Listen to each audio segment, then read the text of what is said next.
Evelyn Carter, the icy chief executive of the private airline Carter Aero, mocked Mason Reed in front of the entire board, telling him flatly that he could not even fix a toy plane. Mason only glanced past her at the 12 jets waiting in the hangar and answered calmly, "Then your 12 jets are finished." Nobody believed a quiet single father wearing an old worker jacket could shake a billion-dollar aviation empire. He looked too tired, too ordinary, too poor to matter to anyone in that room. But by the next morning, one jet after another began to die. The hangar at Carter Aero stretched wide and silver under the morning light. 12 private jets lined in formation like soldiers waiting for orders, their fuselages polished to a mirror shine for the investors who would soon walk past them. Evelyn Carter moved through that hangar the way she moved through every room she owned, with her heels striking the concrete in sharp, deliberate beats, her tailored coat trailing behind her like a verdict already decided. She had inherited this empire from her father, and she had spent 5 years proving to every doubter that a woman could run it harder, colder, and faster than he ever had. Logan Pierce walked half a step behind her, his tablet glowing with maintenance reports, his smile the practiced kind that men wear when they want something from everyone in the room at once. When they reached the far end of the hangar, a man in a faded gray jacket was already crouched beside the landing gear of the 6th jet, his hands steady, his eyes scanning a panel of warning lights most people would never learn to read in a lifetime. Logan gestured toward him with the casual cruelty of someone introducing furniture. "This is Mason Reed," he said, "a contract mechanic, a single father who takes whatever work he can get these days." Evelyn barely looked up from her phone as she answered, her voice flat with disinterest, telling Logan to have him finish quickly so the real engineers could do the real inspection. Mason said nothing in response to either of them. He simply kept reading the diagnostic panel, his jaw tightening slightly as the numbers in front of him refused to make sense in any way that meant good news. When he finally stood, brushing the dust from his knees, he spoke directly to Evelyn for the first time, telling her that all 12 jets shared the exact same flaw buried inside their fuel control systems, and that flying any of them in their current state was a risk no insurance policy would ever cover. Evelyn turned to face him fully then, amused in the particular way powerful people are amused by inconvenient truths spoken by people they have already dismissed. She asked him, almost laughing,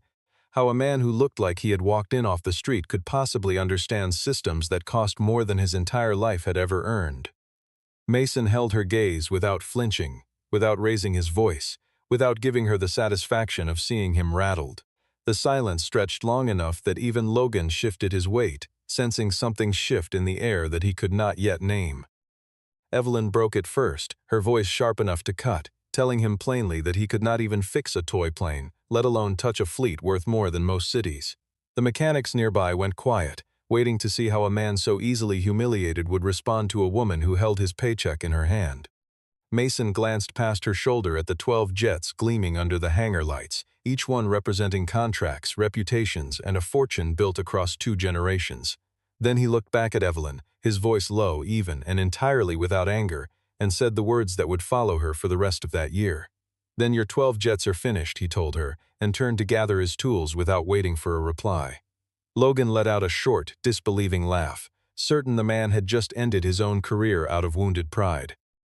Evelyn said nothing further, watching him walk toward the hangar doors with the unhurried calm of someone who already knew something she did not. The other mechanics exchanged glances, none of them daring to speak, all of them sensing that something had just been set into motion that no apology could undo. Outside, the morning sky stretched clear and blue over the runway, utterly indifferent to the quiet war that had just begun inside that hangar.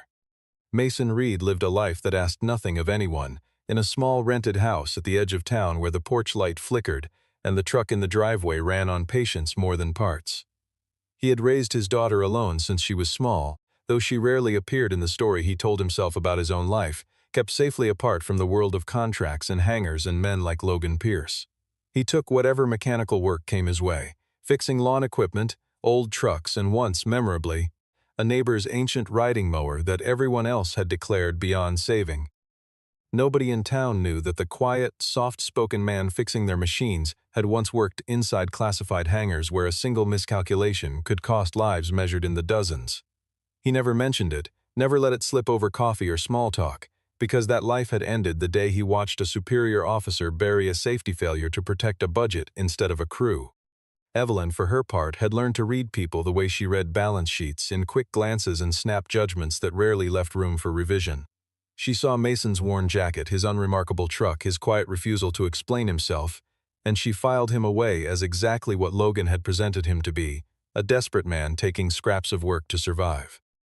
Logan, meanwhile, had quietly made sure that Mason's full work history never reached Evelyn's desk, scrubbing the parts of his file that might have raised uncomfortable questions about why a man with his background was mopping up small jobs instead of running entire fleets.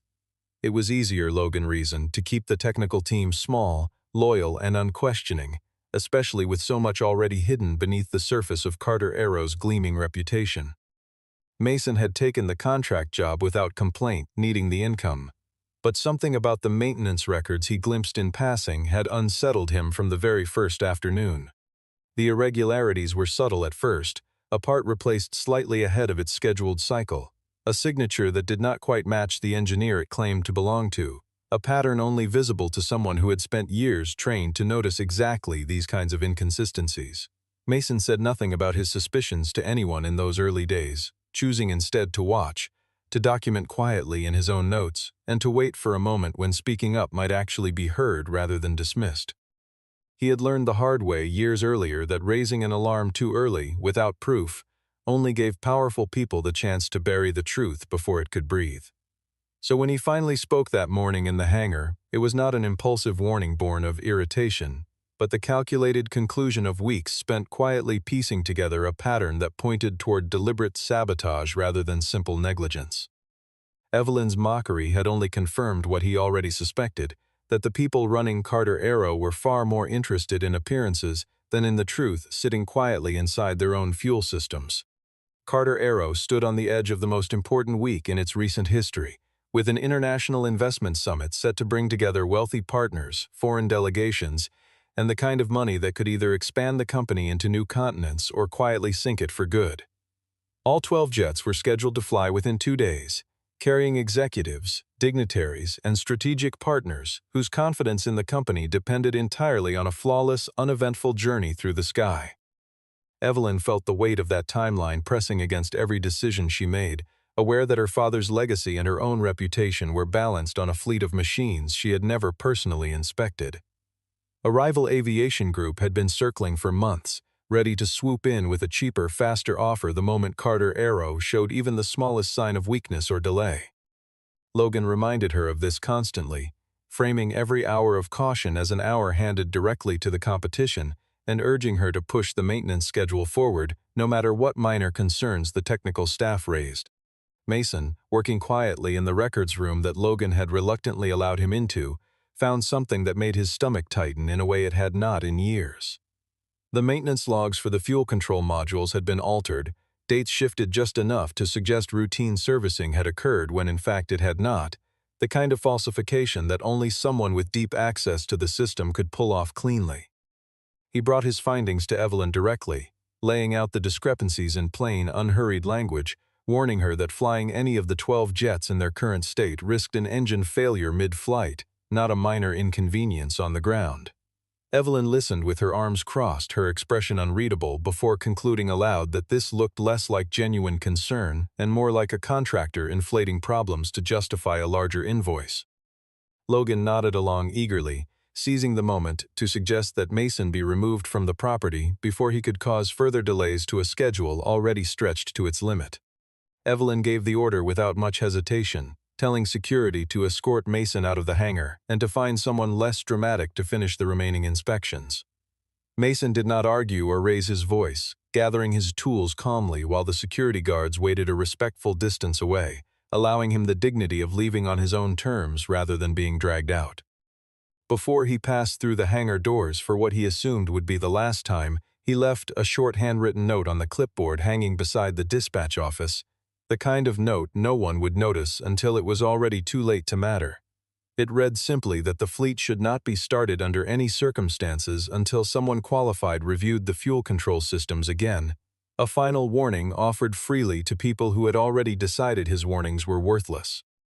Evelyn glanced at the note hours later, dismissed it with a small shake of her head, and turned her attention back to the summit preparations, certain that whatever Mason Reed believed he knew could not possibly outweigh the judgment of the engineers she actually trusted, aware of what the morning would bring. Morning broke clear and bright over the Carter Aero runway, the kind of perfect flying weather that should have made everyone in the hangar relax instead of tighten with dread. The ground crew began the routine startup sequence on the first jet, expecting the familiar hum of engines settling into a smooth idle, but instead the controls flickered with a warning that refused to clear no matter how many times the sequence was restarted. Within 20 minutes, the second jet reported a fuel pressure fault that made no sense according to its most recent service record, a record that listed the relevant part as freshly inspected and fully operational. The third jet began to vibrate unnaturally during a routine engine test, a shudder strong enough that the technician at the controls cut the power immediately rather than risk further damage. Word spread through the hangar in tense, hushed phrases, each new failure landing like another stone dropped into a pond already rippling with panic. By mid-morning, all 12 jets had been pulled from active rotation, each one flagged for a different combination of warnings that somehow traced back to the exact same system Mason had pointed to 2 days earlier. Evelyn stood in the center of the hangar trying to project calm for the benefit of the staff around her, though the tight set of her jaw betrayed exactly how close she was to losing that composure entirely. Logan moved quickly to control the narrative, telling anyone who would listen that the disgruntled contractor who had been removed from the property must have tampered with the systems out of spite before he left. Evelyn wanted to believe that version of events, because it was simpler, because it placed the blame somewhere convenient and far away from her own decision to ignore a clear warning. But a quiet, persistent doubt had already begun forming in the back of her mind, the kind that refuses to be reasoned away no matter how loudly Logan insisted otherwise. The internal engineering team worked through the morning and into the afternoon without making any real progress, running the same diagnostics over and over and arriving at the same dead end each time. Each hour that passed without an answer brought new calls from nervous investors, several of whom began hinting that they might reconsider their commitments if Carter Aero could not demonstrate basic operational reliability before the summit even began. One major partner threatened outright to withdraw entirely, citing concerns that a company unable to maintain its own fleet had no business courting international contracts worth billions. Evelyn took each call personally, her voice steady on the surface while her composure frayed further with every conversation, the pressure mounting in a way she had never experienced even during her toughest years running the company. Somewhere beneath the noise of phones ringing and engineers arguing over diagnostic readouts, a single sentence kept circling back through her thoughts uninvited. "Then your 12 jets are finished," Mason had told her, and now, standing in a hangar full of grounded aircraft, she could no longer pretend those words had been an empty threat. By late afternoon, Evelyn had run out of options that did not involve admitting she had made a serious mistake, and she finally gave the order to find Mason Reed and bring him back to the hangar by whatever means necessary. It did not take long. He was exactly where anyone who actually knew him might have expected, working alone in a small rented garage on the edge of town, elbow deep in the engine of an old delivery truck that belonged to one of his neighbors. He did not look surprised when a Carter Aero vehicle pulled up outside, nor did he rush to wipe the grease from his hands before stepping out to see who had come looking for him. Evelyn arrived in person rather than sending Logan, a decision that surprised even her, though she told herself it was simply the fastest way to resolve an inconvenient problem. She kept her tone clipped and businesslike as she explained the situation, framing it as an opportunity for him to prove the warnings he had made were accurate, rather than admitting outright how badly his predictions had already come true. Mason listened without interrupting, wiping his hands slowly on a rag, while he weighed her words against the memory of being escorted out of her hangar like a problem to be removed. He told her plainly that he would not come back simply to be used as a convenient scapegoat if the situation could not be fixed, someone for the board to blame quietly while the real failures stayed buried. Evelyn, for the first time since he had met her, let her voice soften slightly, asking him directly what he had actually seen in those records that made him so certain disaster was coming.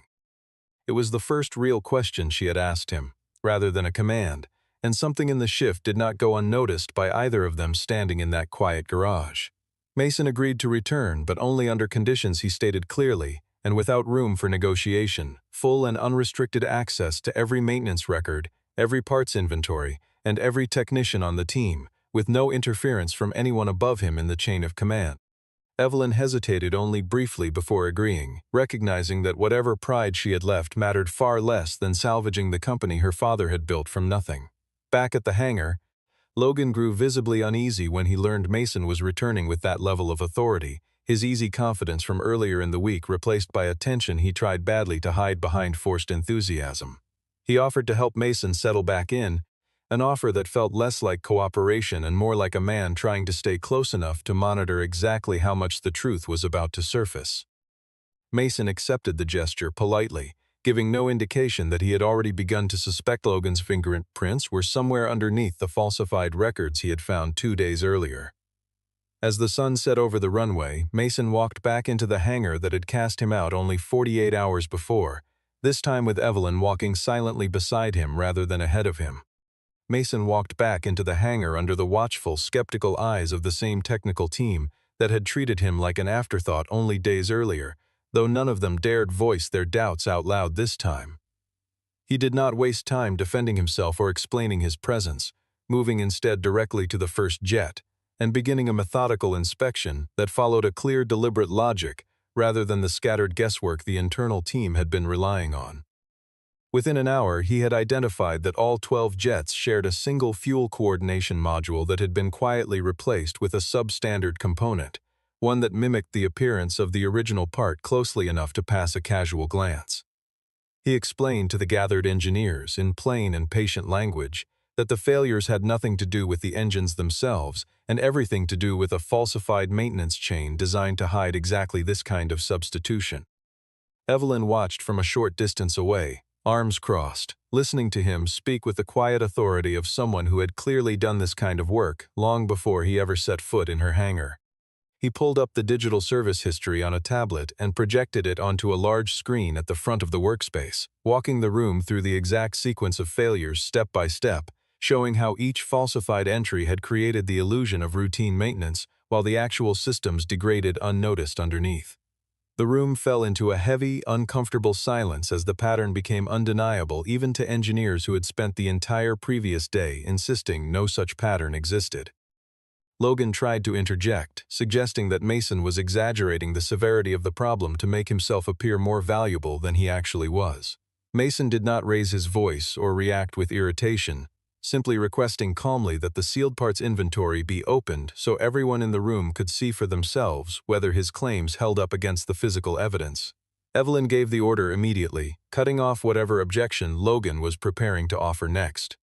When the storage room was finally unlocked and the inventory checked against the official records, the discrepancy was immediate and impossible to explain away.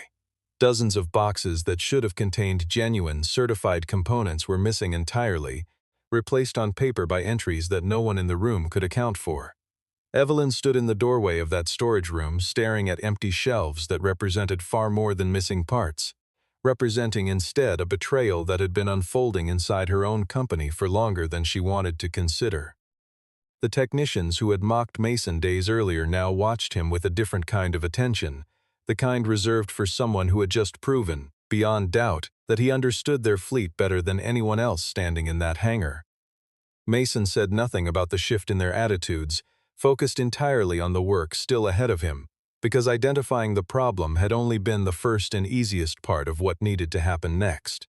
Mason spent the following hours tracing the falsified signatures buried inside the maintenance database, isolating a pattern of digital approvals that did not match the actual engineers credited with the work. Several of the signatures belonged to junior technicians who, when quietly questioned, admitted they had flagged irregularities months earlier only to be told by Logan that their reports needed revision before they could be filed officially. Those revisions, it turned out, had stripped out every warning that mattered, leaving behind sanitized paperwork that made a failing system look perfectly healthy on paper. Evelyn listened to each account with a growing cold anger, the kind that comes from realizing the company bearing your family name had been quietly hollowed out from the inside by someone she had trusted without question. Logan, sensing the walls closing in, pivoted quickly, insisting loudly that Mason had every reason to fabricate this entire narrative as revenge for the humiliation he had suffered days earlier in front of the board. Mason responded to the accusation with the same unshaken calm he had shown from the very beginning, laying out a timeline that made Logan's theory impossible to sustain under any honest scrutiny. The falsified entries, he explained, stretched back months, long before he had ever been hired as a contractor, which meant the corruption had been operating quietly long before he ever set foot in the hangar. Evelyn studied the dates herself, cross-referencing them against her own calendar, and found no way to dispute what Mason had laid in front of her with such methodical precision. For the first time since the crisis began, she turned to face the board members gathered in the room and stated plainly that she believed Mason, not Logan, and that the company's energy needed to shift entirely toward fixing what had been broken rather than assigning blame to the man who had uncovered it. The weight of what Mason revealed next settled over the room like a physical pressure, pressing the air thinner with every word. If even one of the 12 jets had taken off in its current condition, he explained, the fuel coordination failure could have triggered a catastrophic engine shutdown at altitude, the kind of failure that leaves no margin for recovery and no second chances for the people on board. The room that had spent days treating his warnings as an inconvenience now understood, fully and finally, exactly how close they had come to a tragedy that would have ended careers, lawsuits, and very likely human lives. Evelyn felt the full weight of her earlier dismissal settle into her chest, a guilt sharper than any business failure she had ever experienced in her career.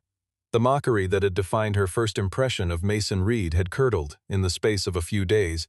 into something closer to reverence, and the fear in the room had finally replaced the contempt that once filled it. Among the senior advisors called in to assess the unfolding crisis was Samuel Grant, a retired aviation consultant with decades of experience and a memory for names that rarely failed him even after years away from active service. The moment he heard Mason Reed's name spoken aloud in the hangar, something in his expression shifted, a flicker of recognition that had nothing to do with the past few days of chaos. He approached Mason quietly, away from the others, and asked if he was the same Mason Reed who had once served inside a highly classified jet propulsion division, a name Samuel had not heard spoken aloud in many years. Mason did not deny it, though he answered with the same reluctant brevity he brought to everything connected to that chapter of his life, clearly uninterested in turning the moment into a story about himself. Samuel pressed gently, telling Evelyn afterward that Mason had once single-handedly identified a failure that would have grounded an entire military squadron, saving lives that no one outside a small circle of officials ever knew had been at risk. He explained further that Mason had left that world abruptly after a commanding officer chose to bury a serious safety violation rather than risk the budget consequences of admitting it publicly, a decision that had cost Mason his faith in the very institutions he had once trusted completely.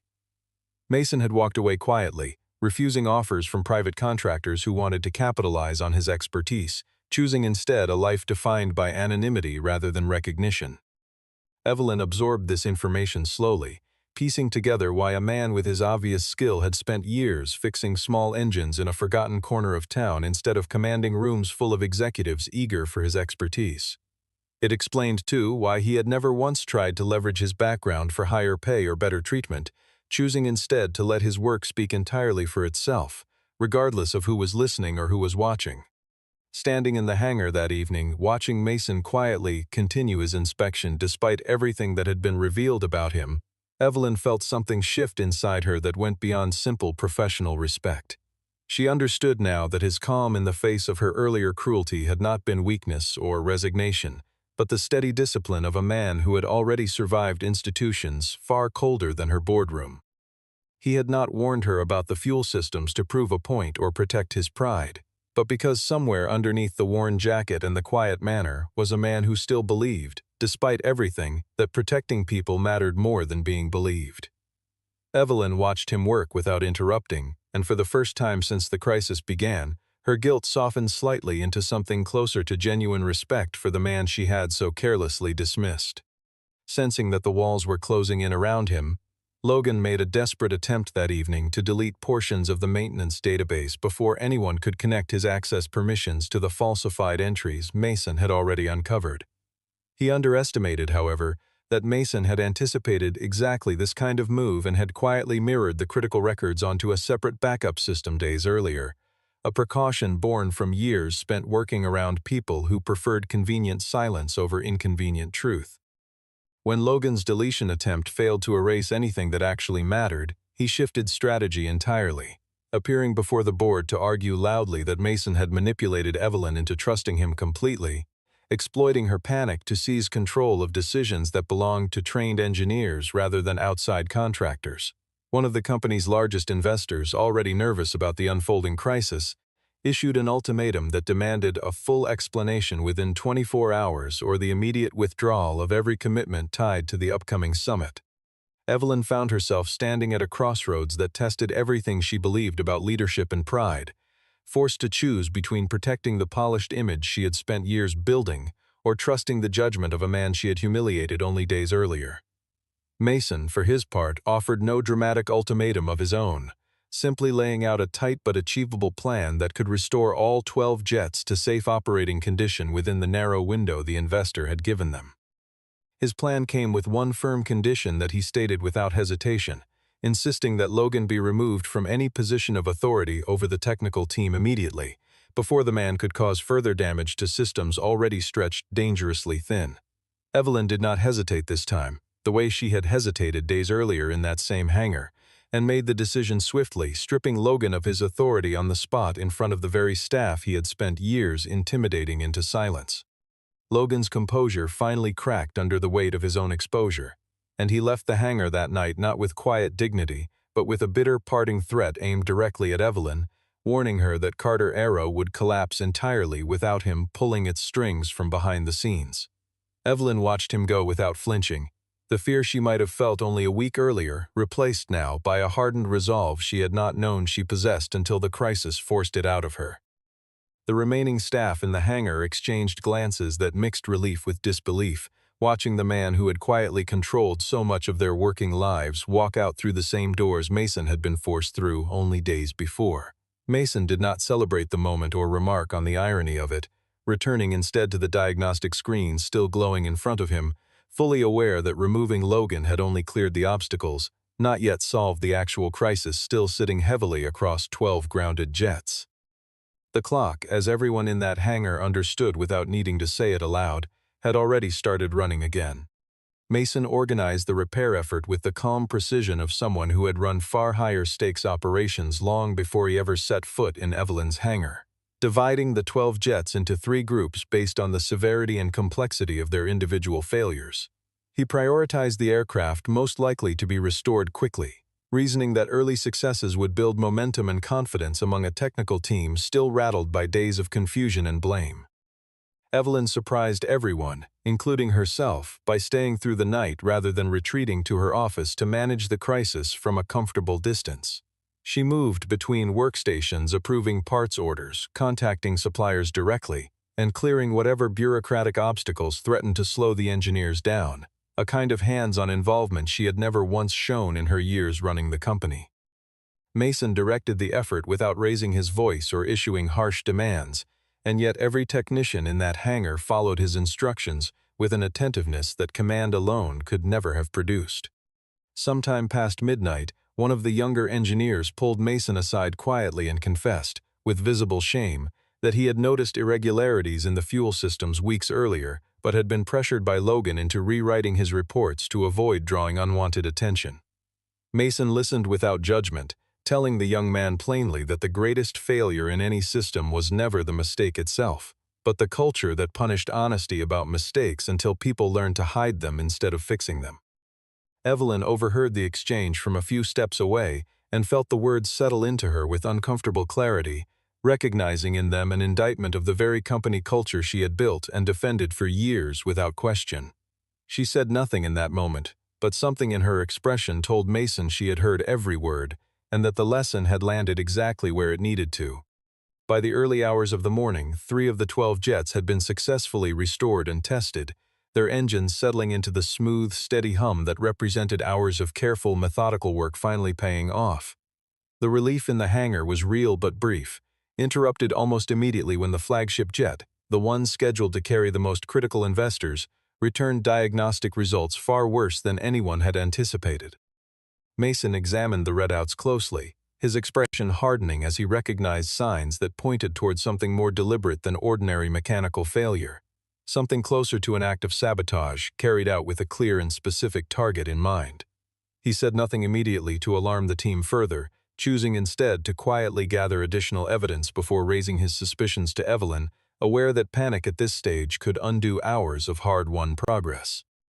Outside, the sky had begun its slow shift from black toward gray, the hours remaining before the scheduled test flight shrinking faster than anyone in that hangar wanted to acknowledge. The flagship jet sat apart from the others, larger and more heavily customized, the aircraft designated to carry the most important investors directly into the heart of the summit negotiations. Mason discovered after a careful hours-long search that a pressure regulation valve deep inside the fuel system had been manually altered in a way that no routine maintenance error could explain, a deliberate adjustment designed to fail only under specific, predictable flight conditions. It became clear almost immediately that this had been Logan's final move before his removal, a trap left behind specifically to ensure that even a successful recovery effort would end in catastrophic failure when it mattered most. Evelyn's first instinct was to call the authorities immediately and have Logan arrested before he could disappear entirely, but Mason urged her to wait just long enough to neutralize the immediate danger sitting inside that jet. Every minute spent on outside intervention, he reminded her, was a minute closer to a test flight deadline that could not be moved without losing the investors entirely. The repair that followed tested every ounce of skill Mason had built across a career most people in that hangar would never fully understand, requiring him to maneuver into an impossibly tight technical compartment barely large enough for his shoulders. Sweat beaded along his forehead as he worked by the narrow beam of a single flashlight, adjusting components by feel as much as sight, aware that one wrong movement could undo hours of progress or worse, injure him in the cramped, confined space. The countdown to the scheduled test flight ticked steadily closer with every passing minute, the tension in the hangar thick enough that even the most experienced engineers stood in near total silence, watching the access panel where Mason had disappeared. When the engine finally roared to life for its test run, it screamed unevenly at first, a harsh, grinding pitch that made several technicians flinch and step back instinctively from the aircraft. Then gradually the pitch smoothed, the vibration settling into the steady, confident hum that every person in that hangar had been desperate to hear since the crisis began. A collective breath seemed to release through the entire space as the flagship jet completed its test sequence without a single warning light flashing across its console.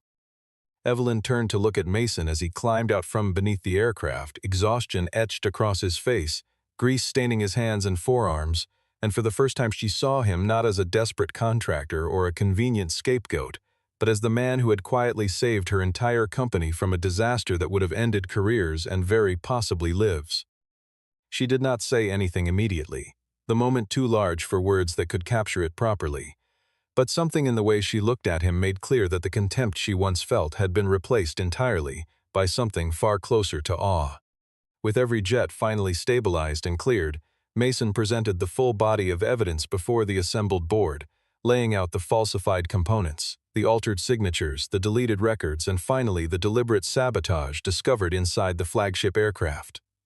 The presentation he gave was methodical rather than dramatic, each piece of evidence building naturally on the last until the conclusion became impossible for anyone in the room to dispute or dismiss.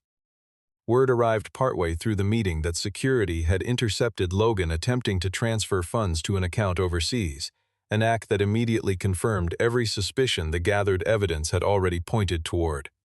He was brought back into the building under far less dignified circumstances than the ones in which he had left, his earlier confidence completely gone, replaced by the hollow expression of a man who understood there was no longer any narrative he could spin convincingly. Faced with evidence too overwhelming to deny, Logan confessed in front of the entire board that he had accepted payments from a rival aviation firm in exchange for quietly weakening Carter Aero's operations from the inside, payments that had funded the very sabotage that nearly grounded the company's most important week. Evelyn absorbed the confession in stunned silence, the betrayal cutting deeper than any business setback she had ever experienced, made worse by the fact that she had trusted Logan implicitly for years without ever questioning his loyalty. Mason did not gloat or savor the moment of vindication that anyone else might have indulged in after everything he had endured at the hands of this company. Instead, he reminded Evelyn quietly, away from the noise of the board's reaction, that the aviation industry never forgives arrogance, no matter how powerful or well-connected the person carrying it happens to be. The board, shaken by how close the company had come to disaster, made clear that Evelyn herself bore responsibility for ignoring the original warning that could have prevented the entire crisis from unfolding in the first place. Rather than deflect that responsibility the way she might have done only a week earlier, Evelyn stood before her own employees and acknowledged her mistake openly, offering Mason a sincere and unguarded apology in front of the very people who had once watched her humiliate him without hesitation. It was, in every sense that mattered, the most significant reversal of fortune Mason had experienced in years, transforming him in the span of a single week from a man dismissed as worthless into the person whose judgment the entire company now depended on completely. The hangar that had once echoed with mockery now held something closer to quiet respect, settling over the space like a kind of overdue correction to everything that had gone wrong before it. Mason personally supervised the first full test flight following the repairs, standing on the tarmac with a headset pressed to his ear, listening to every call-out from the pilots as the aircraft moved through its checklist with careful precision. Evelyn waited inside the operations room, unable to sit still, her eyes fixed on the screen, displaying live telemetry from each jet as it rolled toward the runway one after another. One by one, all 12 aircraft completed their safety evaluations without a single flagged warning, the kind of clean, uneventful result that represented countless hours of effort compressed into a handful of tense minutes. The investors who had threatened to withdraw their commitments now watched with visible relief, several of them approaching Evelyn afterwards specifically to praise the technical leadership that had clearly saved the entire summit from collapsing. One senior partner went further, telling her directly that any future agreement with Carter Aero would depend heavily on Mason remaining involved in the company's ongoing operations. Evelyn wasted no time formally offering Mason a permanent position as the company's Director of Technical Safety, a role with significant authority, compensation, and visibility that would have seemed unthinkable to either of them only a week earlier. Mason, true to the quiet character he had shown throughout the entire ordeal, did not accept immediately, expressing concern that taking such a public title too quickly might turn him into a symbol the company could use to paper over deeper problems, rather than genuinely fixing them. He wanted assurance that real, lasting change would follow, not simply a polished announcement designed to reassure investors and then quietly forgotten once the immediate crisis faded from memory. Evelyn understood his hesitation completely, recognizing in it the same integrity that had driven every decision he made throughout the crisis, and she committed herself fully to reshaping the maintenance culture from the ground up, protecting honest engineers and placing safety permanently above short-term profit. She promised him concrete changes rather than vague reassurances, detailing specific reforms to reporting structures that would make it impossible for another Logan to operate unchecked for years. Mason listened to her commitments carefully, weighing them against everything he had witnessed about her character over the preceding days, searching for the gap between promise and follow-through that experience had taught him to expect from people in positions of power. What he found instead, somewhat to his own surprise, was a woman genuinely transformed by the crisis, rather than simply managing its aftermath for appearances, someone who seemed to understand for the first time what her position actually demanded of her. He told her he would consider the offer seriously, neither accepting nor refusing outright, leaving the decision open while the company began the slow work of rebuilding trust both internally and with the partners who had nearly walked away. Evelyn accepted his measured response without pushing further, recognizing that trust, once broken as thoroughly as it had been inside her company, could not be rebuilt through a single grand gesture or a title alone. The two of them stood together on the tarmac as the last jet completed its landing sequence, neither speaking, both aware that something significant had shifted permanently between them. Several nights after the crisis had finally settled, Evelyn found Mason alone in the hangar long after everyone else had gone home, running one last check on the systems that had nearly cost the company everything. She approached him quietly, without the sharp authority that had once defined every interaction between them, and offered a personal apology that went beyond anything she had said in front of the board. She told him plainly that the remark about a toy plane had been cruel, unnecessary, and built entirely on assumptions she had never bothered to question before speaking them aloud. Mason listened without interrupting, then told her honestly that he did not need her sympathy or her guilt, only her genuine assurance that she would never again look at the people working under her and assume their worth based on appearances alone. Evelyn admitted, with more vulnerability than she usually allowed herself, that the entire experience had reshaped not just her view of him, but her understanding of the company and the people who kept it running every single day.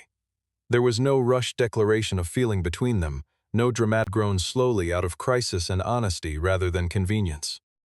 Mason mentioned briefly, almost in passing, that everything he did, every job he took, and every risk he weighed carefully, came back to wanting a simple, peaceful life he could be proud of when he looked back on it.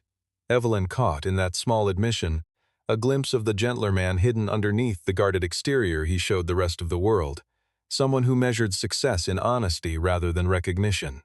The two of them stood together for a long moment, looking out at the 12 jets gleaming under the hangar lights, fully restored and finally trustworthy again. Neither one reached for the other, neither one needed to, because what had begun between them already felt steadier than anything built on urgency or impulse.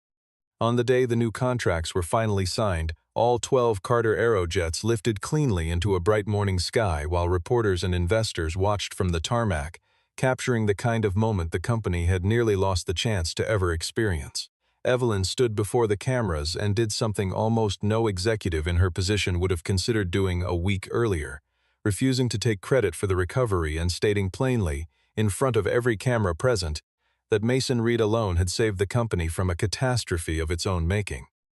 Mason was given full authority to build an independent safety division, one structured deliberately to operate outside the pressures and politics of daily operations, answerable only to standards rather than to any single executive above him. The young engineers who had been silenced and pressured under Logan's old leadership were quietly reinstated to their original positions, their honesty finally treated as the asset it had always been rather than the liability it was once made to seem. Carter Aero emerged from the crisis intact, but the deeper transformation was never really about the jets themselves, settling instead into the culture that had nearly destroyed the company from within. Evelyn changed visibly in the months that followed, trading the rigid, dismissive certainty that had once defined her leadership for a willingness to listen, even to the people she might once have overlooked entirely without a second thought. Mason, for his part, stopped being the man other people mocked or dismissed on sight, becoming instead someone the entire industry quietly came to respect for the precision and integrity he brought to every decision. The story that spread afterward in boardrooms and hangars far beyond Carter Aero often returned to a single moment that captured everything that had changed. She once believed he could not even fix a toy plane, yet he had been the one who saved 12 real jets, along with everyone who would have been aboard them. The ending that settled over both of them carried no grand promises or sweeping declarations, only the quiet, steady understanding that something real had been built between two people who had started as adversaries and ended as equals. Evelyn and Mason walked out of the hangar together that evening, side by side rather than one leading the other, watching the sun drop low over a runway that had nearly witnessed tragedy, and instead became the place where everything changed for both of them. Neither needed words to mark the moment, because the silence between them now held none of the tension it once carried, replaced instead by something closer to trust earned the hardest way possible. If this story leaves you believing the person everyone underestimates might be the one who saves them all, then it has already done exactly what it was meant to do. Stay with this story until the end, because the secret Mason hides will force Evelyn to pay with her pride.